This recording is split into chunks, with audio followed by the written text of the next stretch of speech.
Giants fans, thank you for joining me for another episode of Only a Giant. So I have a special guest here today, and his name is Kyle. So he's here to do the beer of the episode with me, and we're going to drink something called Dogfish Head 120-minute IPA, and we're going to give it a rating. So we're going to find it on Untapped, because we're going to keep going with that whole thing. And let's look at it. So it's got an average rating of 4.24. Yeah, it's not a twist, Kyle. Nice try, though. Yeah. So, so let's open these bad boys up. Kind of like normal, we're still going to do the rating based off of the initial taste. And we'll go from there. So, cheers, Kyle. Cheers. Thanks for joining me for the beer of the episode. Thanks for having me. Label out.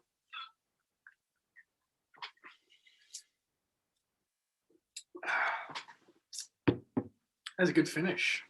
So this is an Imperial India Pale Ale. It's a 120-minute IPA from Dogfish Head. What's the percentage of this bad boy? Delicious.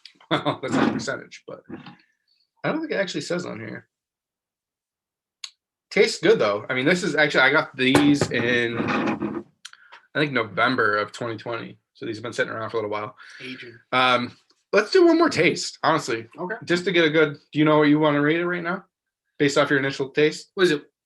So 1 through 5, right? Yep. From and you can do percentages, or not percentage, but like 4.24. Like points. Yeah. 4.24 is its rating on Untapped right now. Okay. Let me take one more sip. One more sip.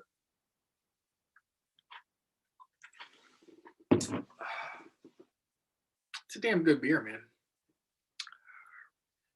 I mean, this is my first rating ever, so I hate to go high on it. I know what I'm giving right now. I'm probably going to go like 3.8. Oh, that's a pretty low rating. I think that's a pretty good rating. I mean, if it's out of 5, 3.8's a great rating, I don't want to go as high as 4. I'm going 4.5 because for me, Dogfish Head 120-minute IPA, it's something that I've always, every year I look forward to this beer. So this is a beer like every year it's released. I usually try to save a couple beers. It's a good beer. So I'm going high. Difference of taste, I guess. Yeah. 4 or 5. So what are you going with? I'm gonna go a solid 3.8, and that's a great score, by the way. I mean, if you're going 1 through 5, you should be proud of your beer. And 3.8 is it's above average beer. I would say at least average is 3.5.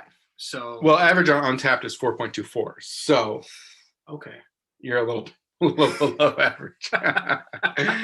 Well, the more beers I taste. What is your beer of choice though? Because I think that has a play in this. Like for me, like I'm double IPA, I'm triple IPA, I'm IPAs in general, New England style IPAs. Yeah, I mean, I like brown ales, I like amber ales. IPAs are good. Double IPAs, I'm just kind of getting into.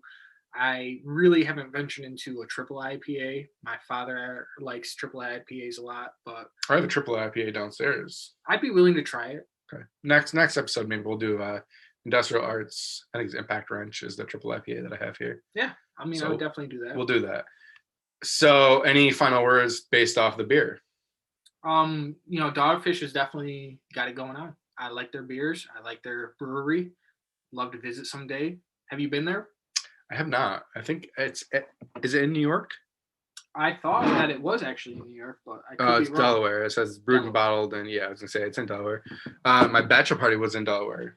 Oh no! Was I invited to that bachelor party? It wasn't in Delaware. I kept lying to you. Yeah, it was in Vermont. Some bad blood right there. It was in Vermont, and you weren't invited, so no. Oh yeah, how was your wedding? I didn't know you then. Oh. I didn't know you then. So fuck.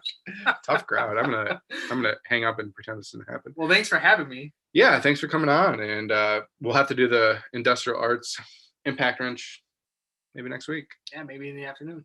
Maybe in the evening. Good night. Good night, Saigon. All right, guys. So that was the beer of the episode. Thanks so much for listening to it. A little different than normal, but it was honestly a blast to have Kyle on and, have someone to kind of do that with. And I think as long as he wants to, I think I'll probably have him on again. I actually had the video of that too, and I think I may upload the video because it's kind of fun. I think it's a little bit more enjoyable to kind of watch everything.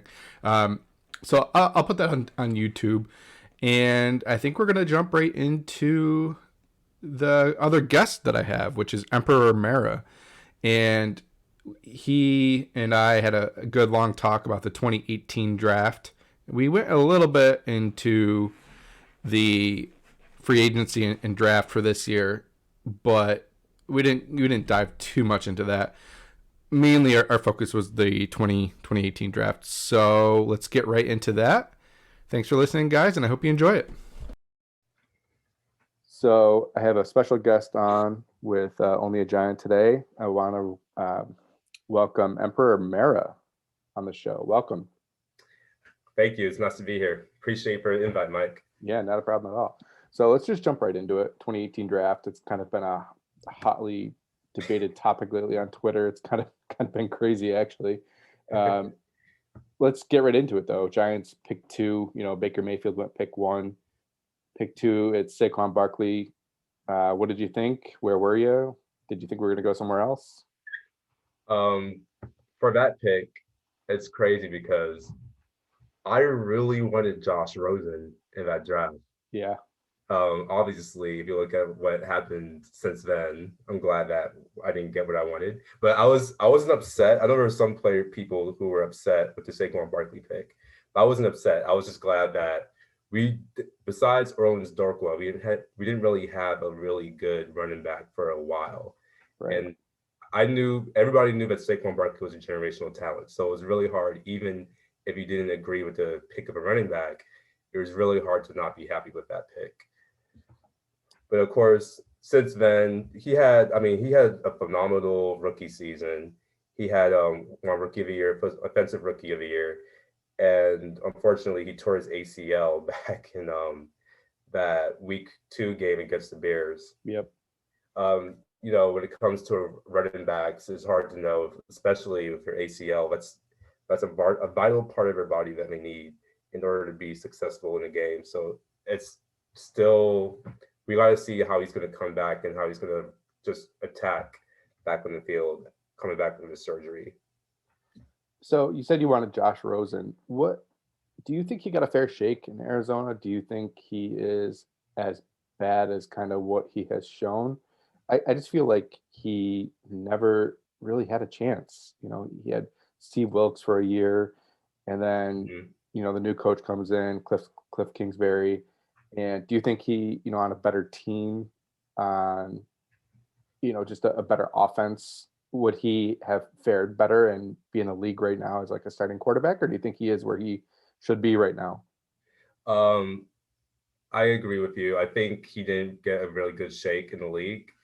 I sort of feel like the situation that Josh Rosen was in with the Cardinals is the same situation that Sam Darnold is in with the Jets right now. Yes. Because he comes in, he comes in, he's with a new head coach, then his head coach leaves, Steve Wilkes. I don't even think Steve Wilkes got a good fair shot. I agree there too, honestly. Yeah. But yeah, he came in underneath his one system, and automatically, for whatever reason, they got rid of Steve Wilkes. They bring in this new guy, new offensive scheme, new everything, and the new regime that was over in the Cards just decided, you know what, we want to move on with someone else, which I also think is going to be the same case with Sam Darnold too. But yeah, that's how I feel about that. So were you in the thought of trading down at all with this pick? Or no. Did you want a quarterback other than Josh Rosen, or did you want Rosen at 2? I wasn't in a trade down committee for that 2018 draft.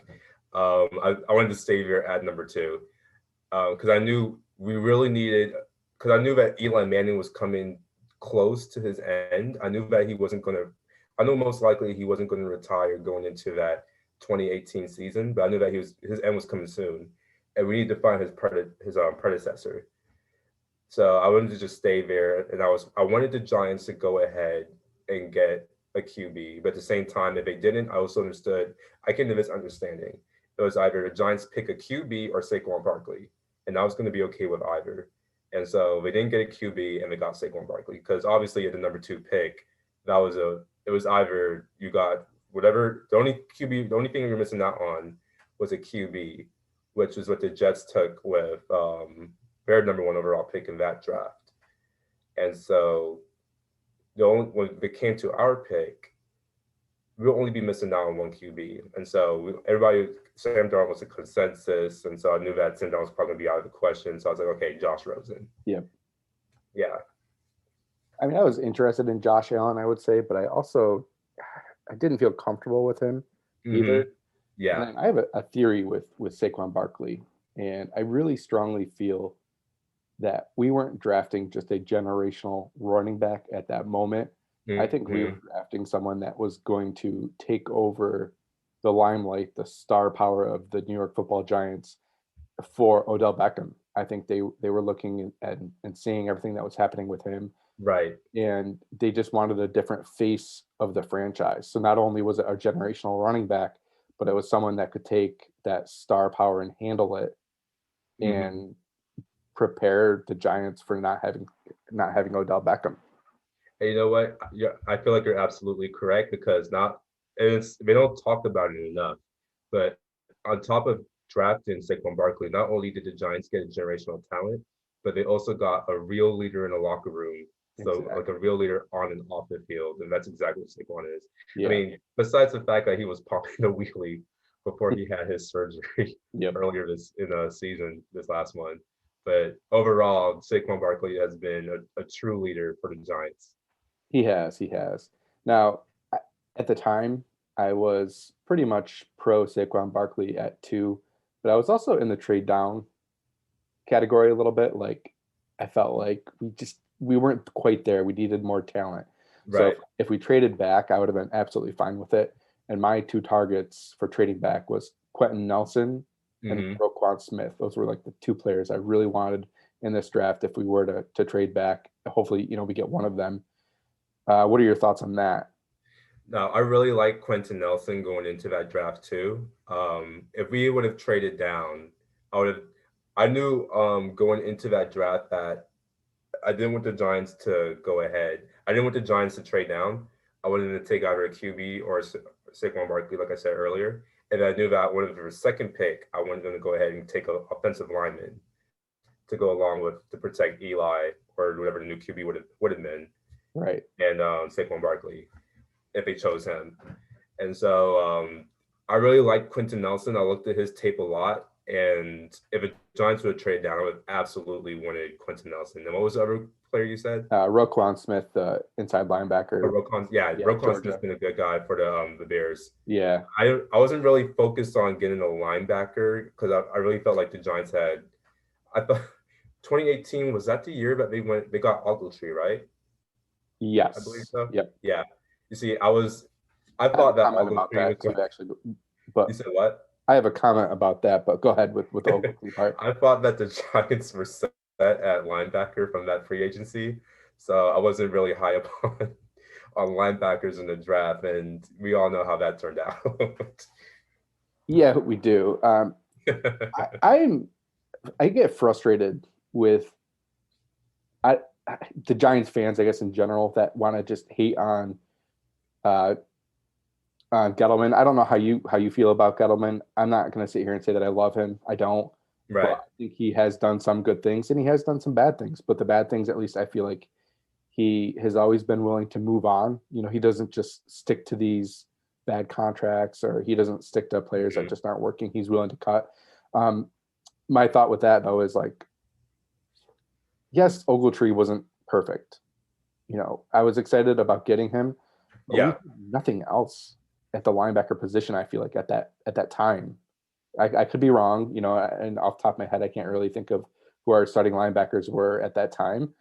But it was kind of a situation where we really didn't have anybody. We had money to spend. We didn't really give up that much draft-wise. I think we gave up like a 4th or something like that.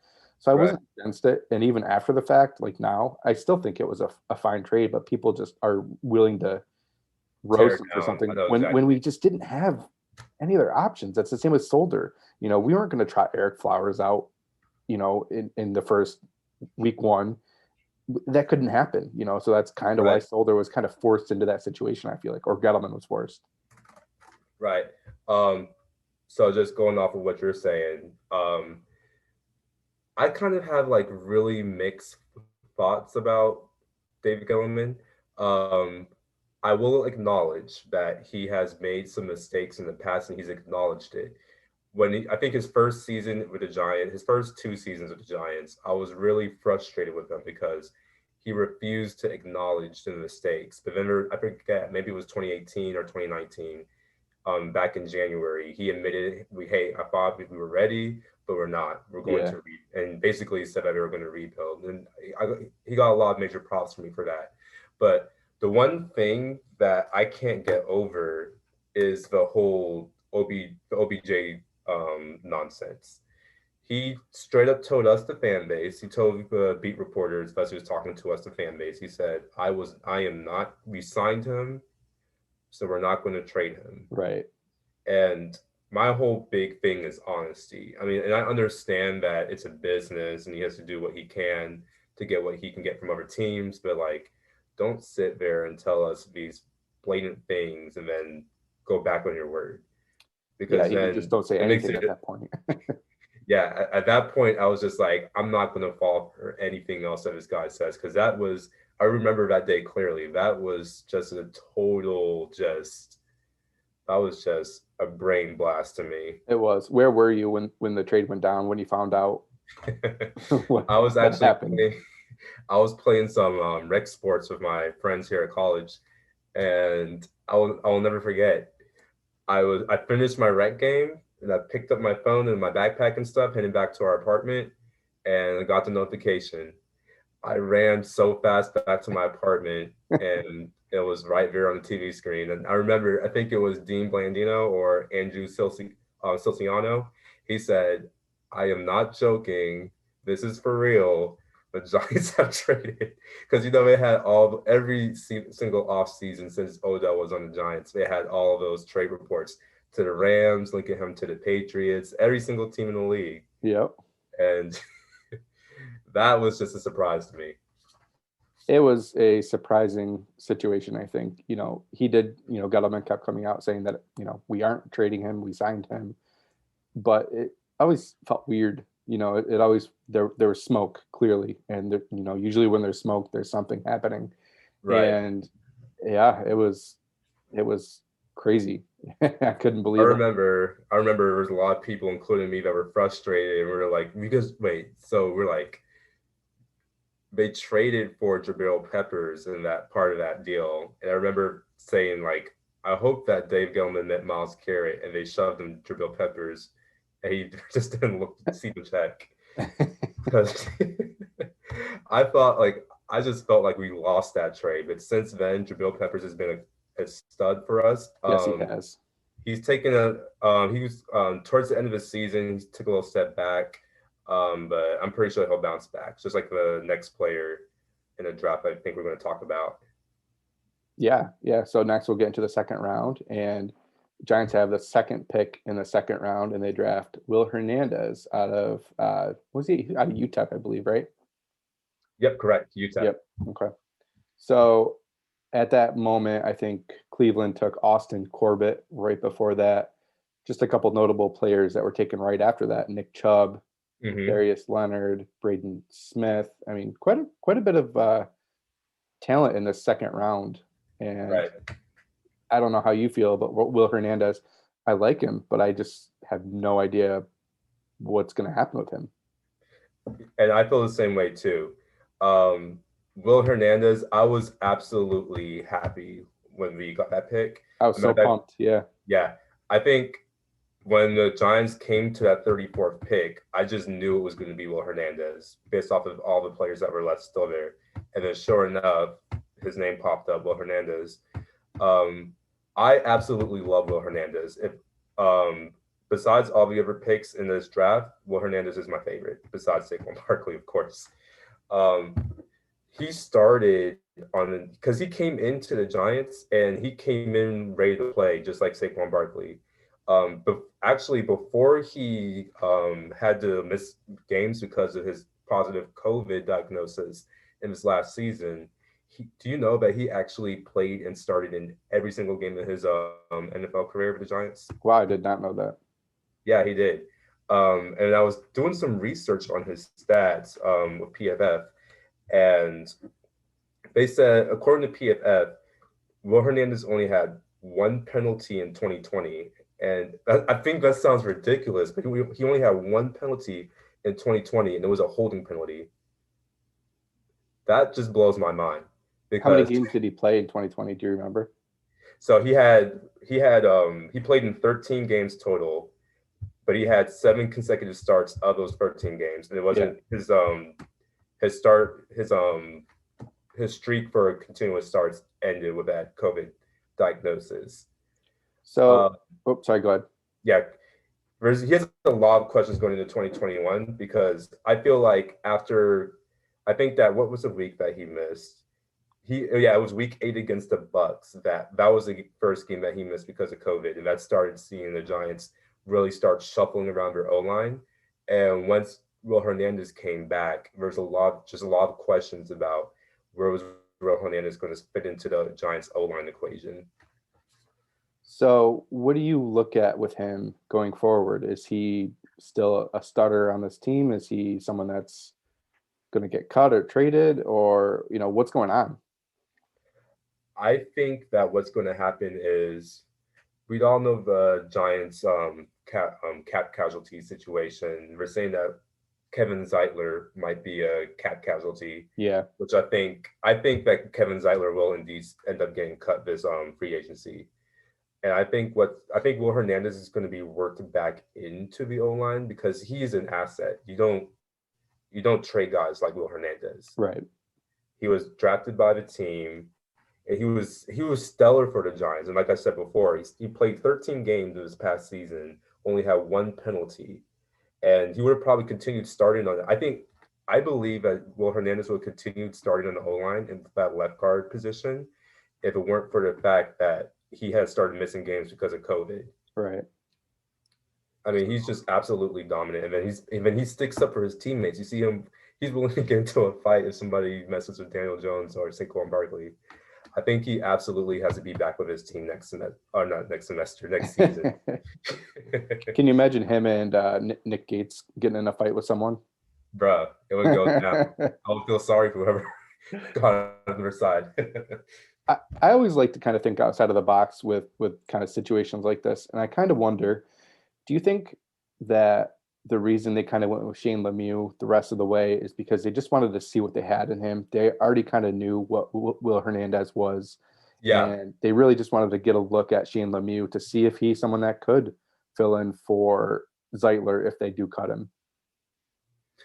I think that has a lot to do with it, especially going towards the end of the season. Shane Lemieux, the whole thing with him was that we all knew from the beginning that the Giants went to cross-train him, and that's exactly what they did in practice, and that's exactly what they did when it came for the regular season. They had him pretty much slotted at every position except for center, where Nick Gates was basically the guy the entire time. Right. And I think that has a lot to factor into it, and that we'll see what happens with Will Hernandez, because I think the fate of Kevin Zeitler is going to give us the fate of Will Hernandez. Do you think Will Hernandez is just suffering still with, COVID-related symptoms? Is that possible? You know what? I didn't factor that in either, but that may have been also the case too. Yeah, it could have been. I mean, I don't know. What do you think? Gut feeling right now going into 2021 week 1? Who's our starting line? That's a tough question. Do you think they're all here right now, or do you think there's going to be someone in free agency or the draft? When you got to assume Andrew Thomas is at left. Yeah, you got to assume that. Well, do you want me to give you what I think about the entire O-line? Sure. Okay, I'd say at left tackle, we're for sure going to have Andrew Thomas. I am assuming, not even assuming, I'm hoping that Nate Solder is going to retire and give us back some of that cap space. They got to restructure that somehow first, I think. I think if he just retires like flat out, it's going to hit us hard. Yeah, and they definitely need to get him to restructure and then retire. At the left guard position, I think we're going to have Will Hernandez there. Nick Gates is going to continue to dominate the center position. Shane Shane Lemieux or someone in free agency will be at right guard. And then if they do get someone in free agency for a right guard position, I feel like towards the end of the season, we might try to work Shane Lemieux in there. And I think Matt Part is a lock for that right tackle. I think Cameron Fleming, did Cameron Fleming came in on a 1-year deal or a 2-year Yeah, he's deal? a free agent. He's a free agent, yeah. And I think Matt Part for sure is going to have that right tackle spot. Do you think there's any chance that Nate Solder restructures and then competes for the right tackle spot? I don't think the Giants will give him a chance. No. Nah. I just wonder if, Judge is one of those people that just explores everything, Right. And I'm not saying that Nate Solder is, after missing a year of football, even gonna have a chance at that being the case. But it would be interesting to see him at least have a chance to come in and compete and restructure his contract. And if it works out, awesome. If not, then go on your way. I think it would be smart to at least explore that, Right. and see if there's anything there. I feel like the O-line chemistry right now is just really good overall. I feel like the only reason the Giants will explore that is if they can't find a financially responsible way for them to do away with Nate Solder's contract in a way that it won't negatively affect the cap space that they have. We'll get into the third round in a second, but one other thing I just want to say is you're talking about like the team gelling and everything kind of too. Don't you just feel like this team is just different? Like than in the past, like it feels like this team is so much more well connected, and it just feels like a team more than I remember since maybe Coughlin. I don't know, but it just feels like a team, and it's such a good feeling. Yeah, what Joe Judge has done with the Giants is absolutely amazing. We saw it in practice. Everybody was calling him a hard case because he was making players run laps because they were making mistakes. But we got to see that these players really love Joe Judge and they're sticking to him. Like they just love the guy. And that's just amazing to see. And you can see it on the team. You can see it when they're talking in the interviews. Like Logan Ryan, Logan Ryan, man. Like he just loves Joe Judge. And you can even see it too because players are coming. They came to the Giants because of that connection that they have with Joe Judge. I really enjoy Logan Ryan, just hearing him talk. Yeah, same here. Such a straightforward person, and he's so willing to tell it how it is, and just be a person. And he's such a down to earth person. I just enjoy hearing him speak, and he has nothing but good things to say about his time with the Giants so far. And hopefully he's he signed an extension. Hopefully he's here for a while. Yeah, it was so great during Christmas Day getting the news of his extension. Yes. It just sucks that he wasn't able to follow through on his text to Tom Brady and beat him in the playoffs. That would have been nice. Yeah. All right, well, let's get into round 3. So round 3, the Giants actually had 2 picks. We drafted Lorenzo Carter with the 66th pick, correct, which is the 2nd and 3rd, and then we went for BJ Hill at pick 69. So let's start with Lorenzo Carter. How are we feeling about that? It really sucks that he's our second person. I didn't realize this until I was going through my stuff. Both the people who tore their ACLs were in this draft, or just had the season-ending injuries, I should say. Carter and Barkley, yeah. Yeah, so Carter ruptured his Achilles in his left foot week 5 in that match against Dallas, where also Dak went down, and he had 5 games, 5 starts. 1 pass defense, 1 sack, 15 combined tackles, and 4 QB hits. I really thought watching him this past season that he was becoming an emerging pass rusher, but unfortunately, we didn't really get to see that develop with the injury that he sustained that kept him out for the rest of the season. Do you think that he can come back and be that dominant player? I still think he can. Yeah, I do too. And I'll say that he was like always in QB's faces. Just overall, I just feel like he can definitely be that guy. And he'll get more opportunities too. I don't think the Giants are going to be re-signing Kyler Fackrell.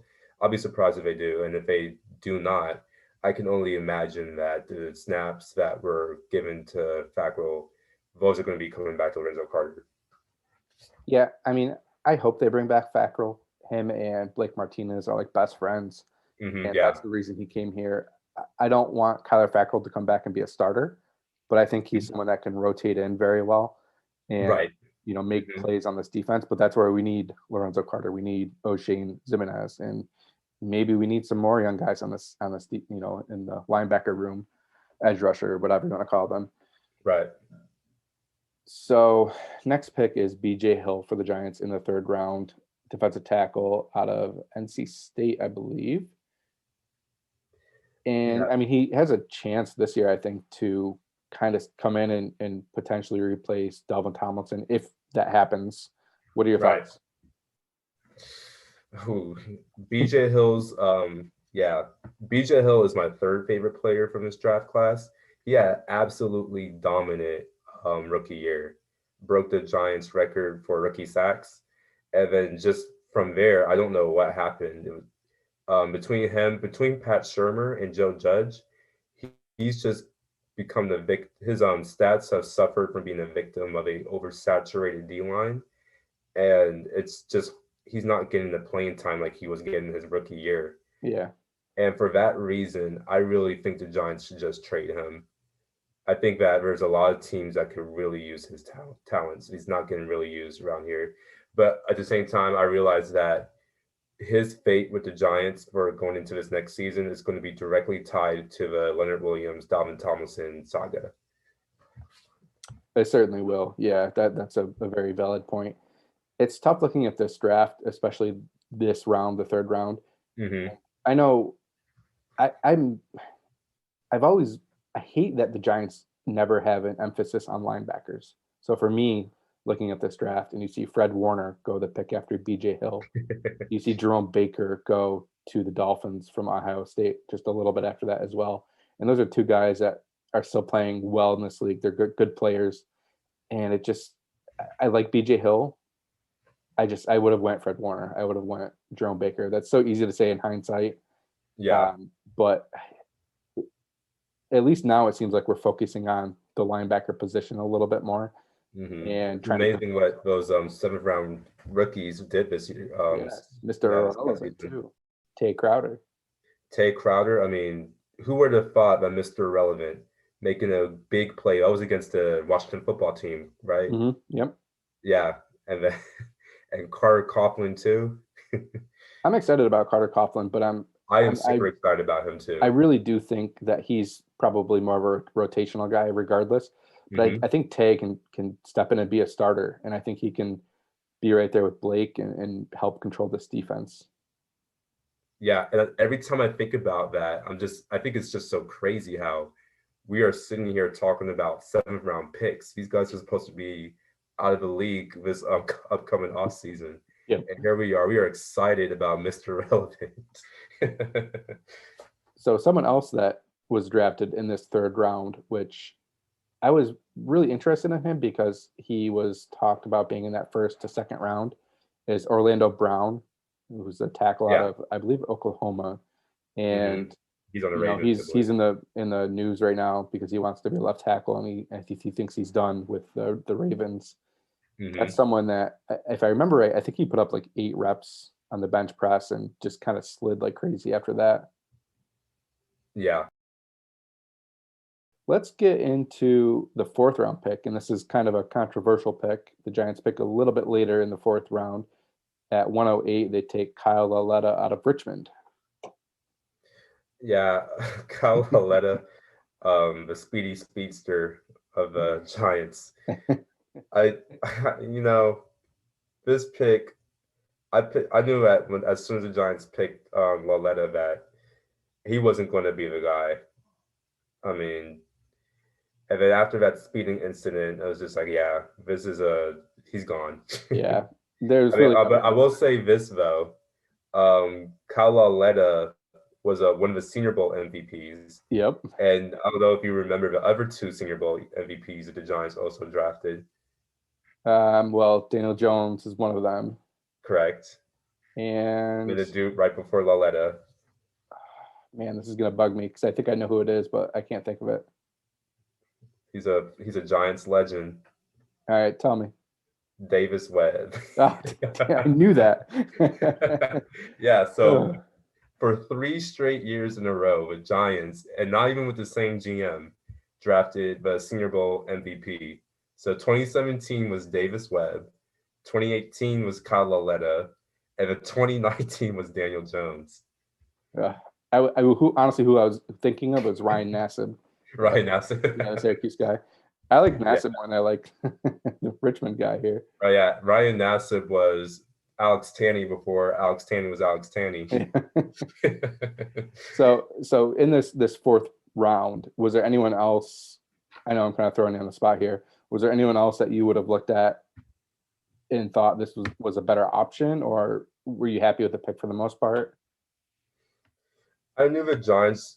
Well, the Giants had a trend of always getting some like random QB like in a later round. So I expected this pick to come, Yeah. and I wish it would have been a little bit lower. But at the same time, we didn't have a lot of later picks for this draft, No, we so didn't. I knew it was coming. So I can't recall any players that were in that fourth round that I was really crazy about, but I Yeah, knew and that the Giants are going to draft a QB at some point. there really wasn't anyone crazy in this round. Naheem Hines went to pick before, and Antonio Callaway went to pick before. Um, Will Dissly went a little bit later, so he would have been an option. Oh But yeah, Will there's really Disley. nothing that jumps Okay. out at you being like, oh my God, they missed this guy. Right. So kind of is what it is with that. I will also say if the Giants are deciding they want to go ahead and get another Senior Bowl MVP, the MVP for this Senior Bowl was a QB. His name was Killamon. And then the QB for the Senior Bowl last year was this year's Offensive Rookie of the Year, There you go. Justin Herbert. If only he had stayed in school. If only he would have come out of school last year, man. I know. Yeah, honestly, Herbert was someone I really liked a lot, and I I was liked super him a lot bummed. too. He Yeah. broke my heart when he decided to go back to school last season. How dare he? What a jerk. He wanted to play football with his brother. I mean, I get it, so whatever. But Now he's a jerk. do you think, I mean, this is off topic of 2018, but do you think, what are we going to do at the backup position right now? Do you think that we QB. might do something similar for the quarterback position as far as like drafting a developmental guy? I don't know. I was really shocked because I thought the Giants were going to draft another QB and just keep up with the tradition of always drafting useless QBs in the later rounds. And I was shocked when we didn't. So I don't know. Maybe we'll actually return back to drafting these late round QBs. Yeah, Who maybe. knows? So fifth round, pick 139, RJ Mcintosh. But I will throw in RIP to the legend Alex Tanney, who retired, and Yes. betrayed us and joined the Eagles. What a jerk, Yeah. I mean, good for him. I do wonder if the Giants knew that he was interested in getting into coaching. It just seemed like that's kind of where he was trending. Good for him, but screw him. Yeah, really. Okay, so RJ Mcintosh. Okay. I have 5 words here when it comes to this guy. Why is he still here? I really think that I think we kind of talked about this a little bit off air, but I Yeah. really think that he's an option. They want to see what they have in him. They haven't really seen much yet, and he maybe he's gonna flash. I don't know. It is so confusing that he's still here, and I don't know what's gonna happen going forward. Like, it's just amazing to me because it's not like this is one coach his entire career keeping him on the team. Right. This is multiple coaches, multiple defensive coordinators. James Betcher saw, of course, his rookie year, like you talked about off air, he had the hyperthyroidism, which kept him out all of his rookie season in 2018. But he, for whatever reason, James Betcher and Pat Shermer, they kept him on the team. I bet he barely played any time in the 2019 season. And then we get this new defensive coordinator in Patrick Graham, who did a stellar job this last season with the defense. And then we have Joe Judge, and both of these guys too decide to keep RJ Mcintosh on the team. So much that they are not letting him play, keeping him inactive every game, like you were saying earlier, making him a protected practice squad player, so other teams can't take him. Just I'm puzzled. I don't I don't know what to make of it.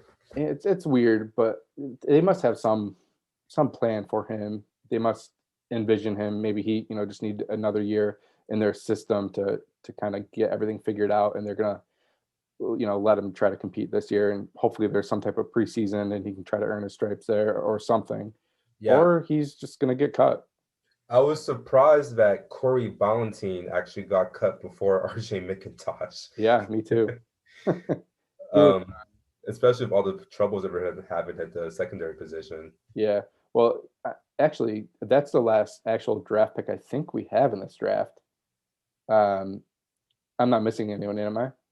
Well, we do have that supplemental player. Who Yeah, so that's what I was going to get to next. Then yeah, was, yeah, that was the last one. Then yeah, Sam Beal. We spent a third-round pick on him in the supplemental draft, and there's been a little bit of rumblings right now with the possibility that the Giants might cut him.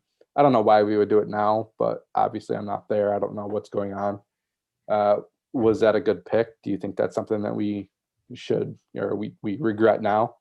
At the time, it seemed like a really good thing to draft Sam Beal. I can't remember exactly what it was that was said, but it went along the lines that, he was the best.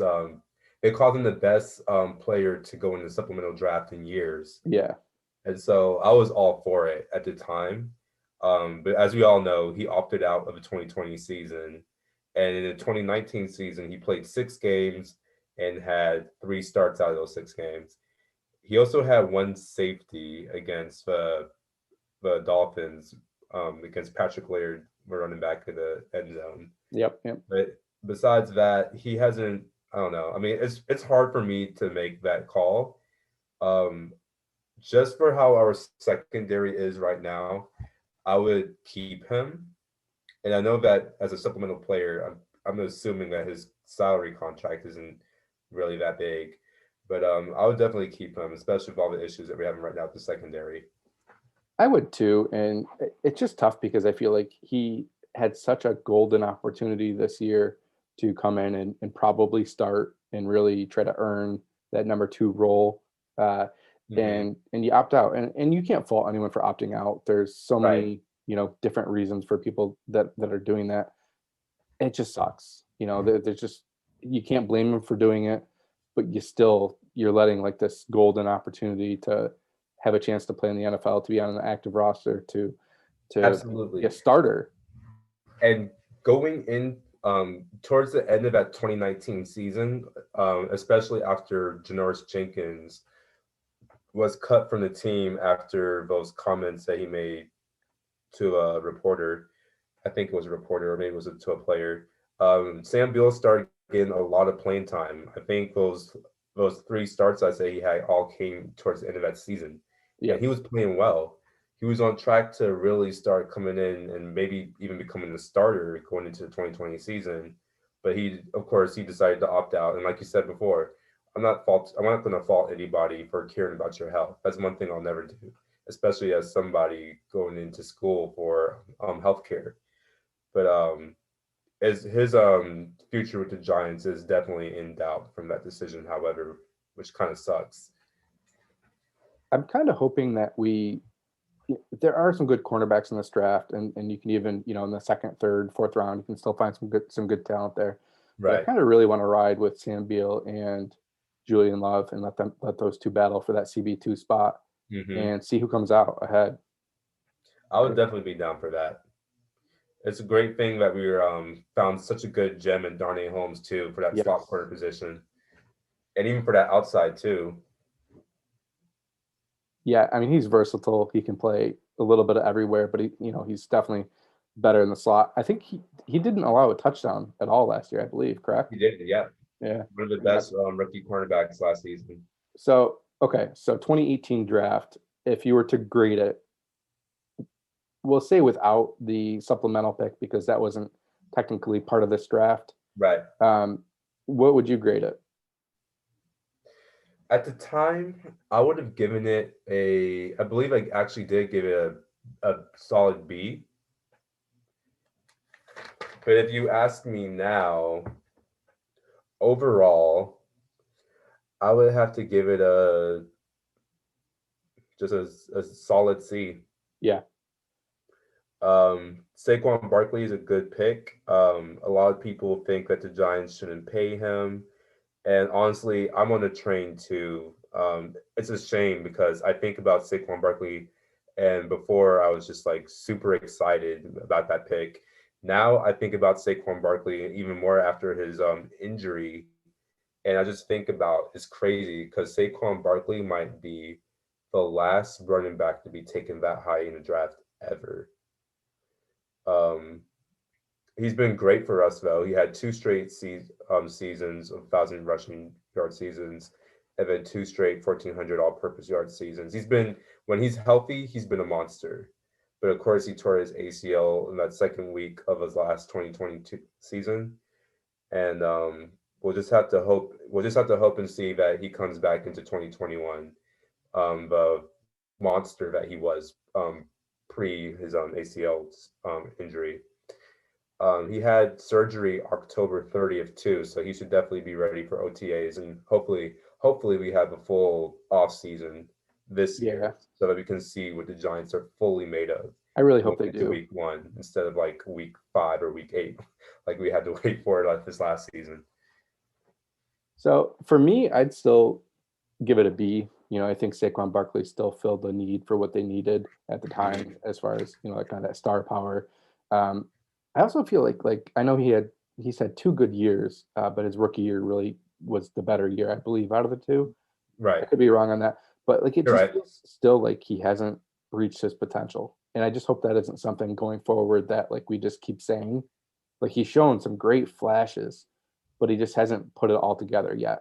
I'm excited with this new staff that maybe they can kind of keep him healthy. Granted, he just had that injury, but hopefully going forward, he can stay healthy. And I do want to say one thing too, that if you look at, and as Giants fans, we see what the Giants and their play callers do on the field. It's amazing that like with some of the personnel decisions that Pat Shurmur and even Jason Garrett makes at times, that and although I won't even say Jason Garrett, it's just Pat Shurmur overall. It's amazing with some of the personnel decisions that Pat Shurmur made, along with his puppet Mike Shula, or should I say figurehead. It's amazing that with all of those personnel decisions that Saquon still managed to come out with those big numbers that he did in his first 2 years in the league. Yeah, Shurmur's running game was one of the most frustrating things about Shurmur for me, because it feels like he would just run Saquon up the middle, like run him right up the gut. And I'm like, dude, get him outside a little bit, get him in some space, get him the, little swing passes, do something to get him. And we're just like pounding him up the middle 3 times a drive. And then I will never forgive Pat Shurmur for that one game against the Eagles. We had the game in our grasp, and then he just decided, you know what? I don't want to run Saquon Barkley anymore in the second half. As a matter of fact, I'm not doing that. I will never forget that game. My jaw was dropped the entire time. He was running so well in the first half, and Pat Shurmur just said, you know what? We're done running. Shermer's an idiot. I don't know. I understand, like, maybe he's a pretty good offensive coordinator, although it sounds like some stuff isn't working great in Denver for him right now. But I can't believe that the Giants told us he was an offensive genius, and everything that he did suggested otherwise. Yeah, I mean, that was I don't know who signed off on that. Obviously, the owners did, and Mara did, or Gettleman did. But man, it's so easy, looking back and feeling this way. But just was ugly.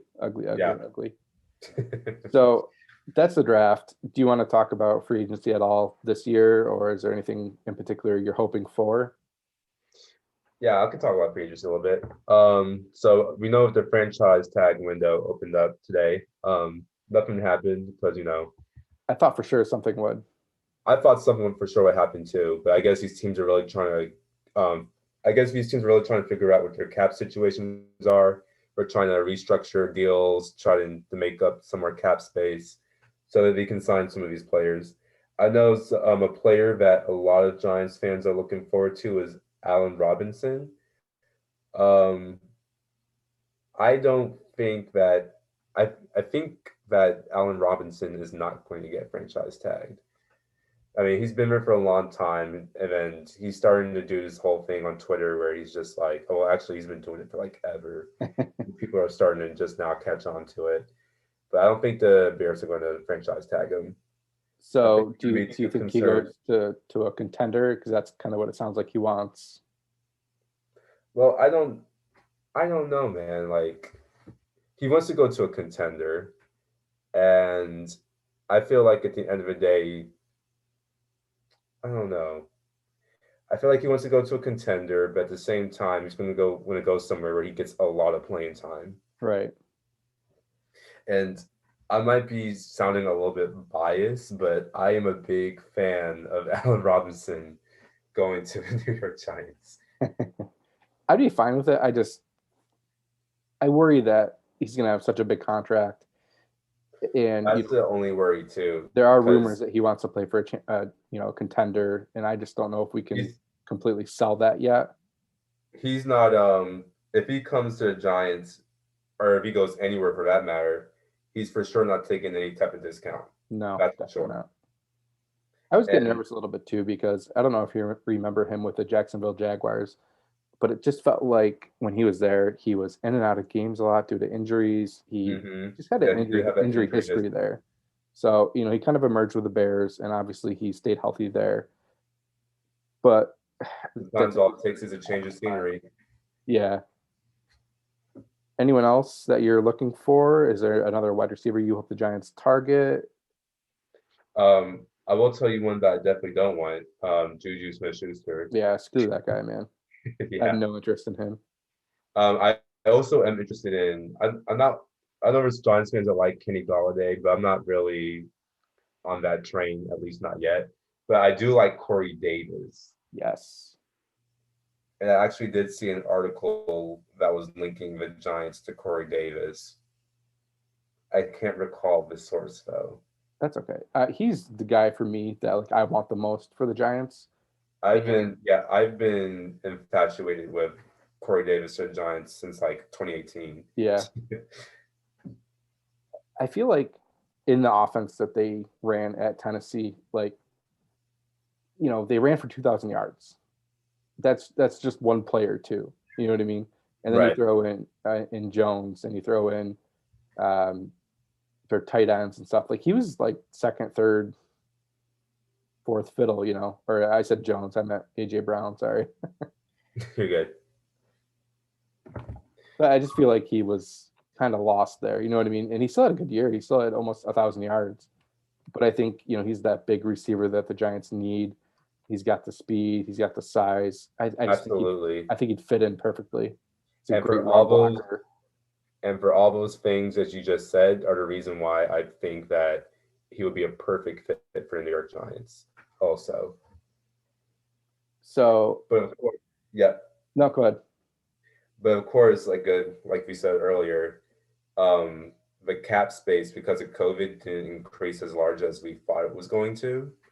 And the Giants are actually, if they want to sign some players, they're going to find themselves in a pickle. And so we just got to make sure that we re-sign our guys first before we even go and explore the possibility of adding a free agent wide receiver to the Giants. Otherwise, I think we'll just have to go through the draft. And if we did go through the draft, who are you looking at? If we did go through the draft, early on, I would have said Jalen Waddle.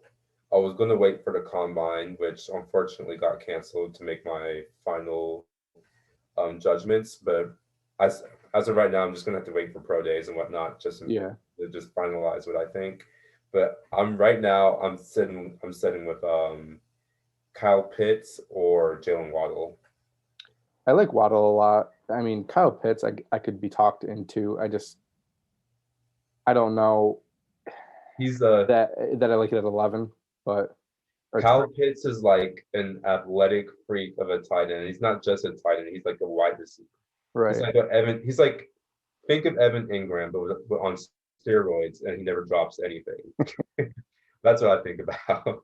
So is who would if you had to choose right now out of the two that you just mentioned, who are you going with? Ooh. If I had to choose right now based off what's on the team right now, I would have to go with Jalen Waddle. I'll even rephrase that a little bit. Make one free agency choice out of those receivers, and then make your pick at for the Giants in the draft. So when it comes to free agency and when it comes to a draft, some people might think this is crazy, but I think that the Giants should, I don't know, I don't care how they do it, but I think the Giants need to come out of this offseason with two top talent wide receivers on the team. Now, that doesn't mean that they both have to be like extremely top tier, like a top ticket wide receiver in free agency, and then like another wide receiver in the first round of the draft. So I would have to say, Corey Davis and Jalen Waddle. I think that's perfect. Like to me, that's what I would go for. Obviously, I would never complain about Chase either, but he's just not going to be there. But I like Jamar Chase a lot too, but for that same reason, I don't think that he's going to be there at number 11. Yeah. Same thing with Devontae Smith. Smith, I could, if we took him, I would be happy with it. But I'm really the Corey Davis and Jalen Waddle. I think we need to upgrade the wide receiver position a lot, and we need to have the ability to put Shep in a slot and let him kind of play all over. But if we get two targets in there, I think it's going to help a lot. And I do want to say that like the reason that everyone is talking about why the Giants need a better wide receiver, the Giants need to improve their receiving core. This is all a direct correlation with the fact, or really an inverse relationship with the fact that Golden Tate just is not living up to his contract at all. No, he's not. And if he was, we'd probably be asking for like a cornerback in the draft or in free agency. But it's just so glaringly awful. Just his production on the field for the Giants. At times it looked like he was just doing cardio. Yeah, I was okay with the signing at the time, especially I think it kind of fit with like getting the narrative off OBJ. I thought it helped kind of show that, we're still trying to make moves and still fixing. I'm not gonna lie, I was shocked when I saw his contract. Yeah. I was like, that the contract that Dave Gettleman gave Golden Tate, that's the type of contract you give a player who's going to a team that's guaranteed to make the Super Bowl. Not even guaranteed, at least guaranteed to make playoffs. Right. He paid him like he was going to be the changing factor to take us to playoffs, and that just was not the case at all. The good thing, at least, is he made it so that this year we can get out of it if we need to. Correct. And I fully expect Golden Tate to be gone. Yeah, he's gone. The good thing, especially after free agency last year in the draft, is I think whatever the Giants do, I don't want to sound too homerish, but I really trust what we're building here. I really trust what Joe Judge is doing. And it seems like him and Gettleman have a really good working relationship. So if they bring in a player like Curtis Samuel, and I'm like, why didn't they go get Corey Davis or whatever? I think I feel like I can trust the decisions they are making right now to be, what's good for this team. I totally forgot about Curtis Samuel, but I would totally be fine with Curtis Samuel too. Dave Gettleman has a connection there also. I mean, I like Curtis Samuel, and I would be fine with it. he was a converted running back out of Ohio State, I think, if I remember correctly. So he's Mhm. still learning the wide receiver position. And so there's untapped potential there. I just I feel like if we draft or if we sign Curtis Samuel, we seriously need to take a wide receiver still high because he's not that big number one Oh, receiver. absolutely. Yeah, so I feel like we're still kind of pigeonholed in that with that first pick, where if we go get Corey Davis, we go get Allen Robinson, or just one of these true number one receivers or potentially true number one receivers, we're not pigeonholed in the draft. I absolutely agree. Also, going back to what you said earlier, I just really like what Joe Judge has done with the Giants. This team, like you said earlier, just has a whole different aura, just a whole different vibe to it.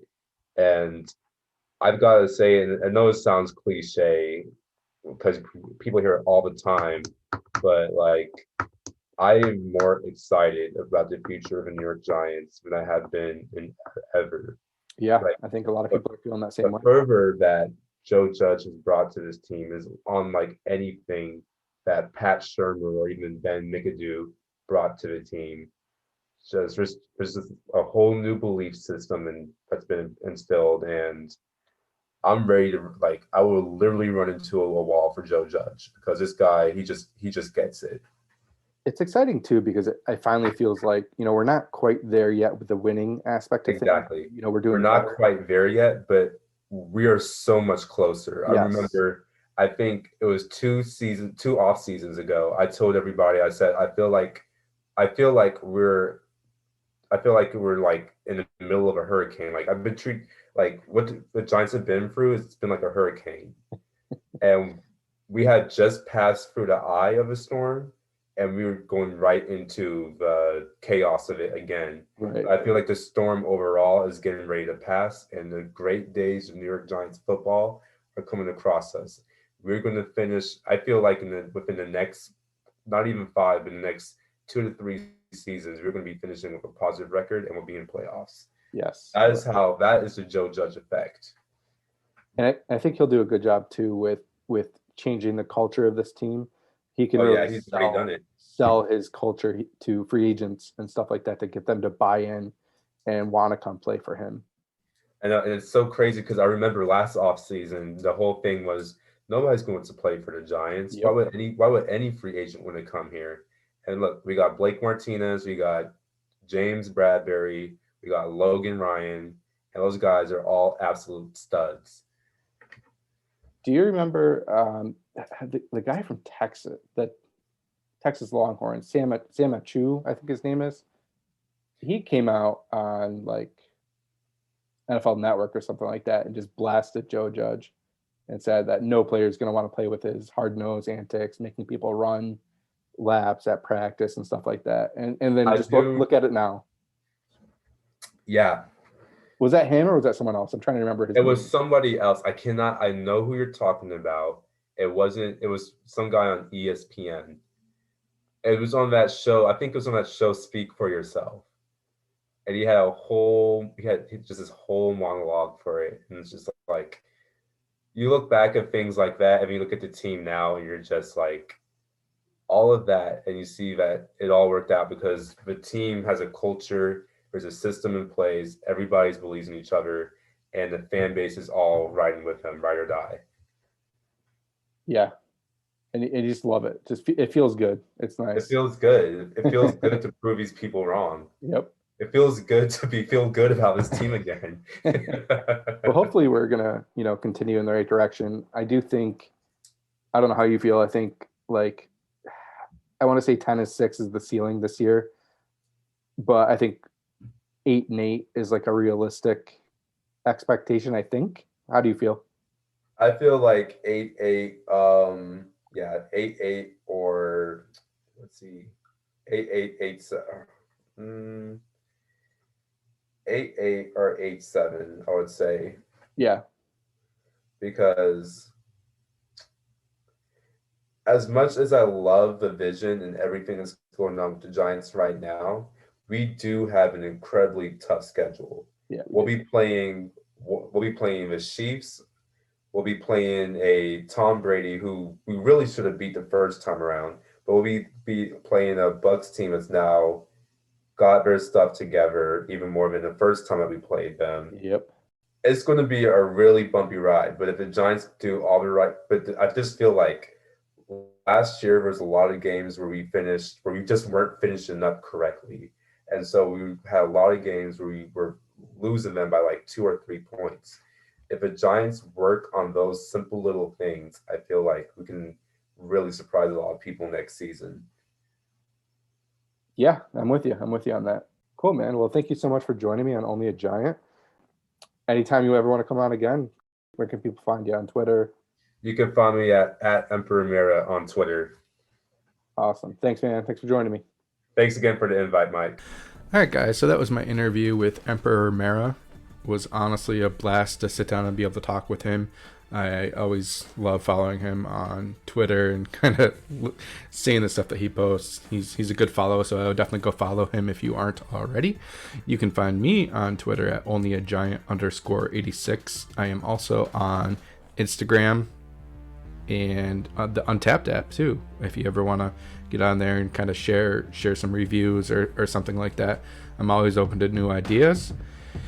Thanks so much for joining me, guys, and let's freaking go.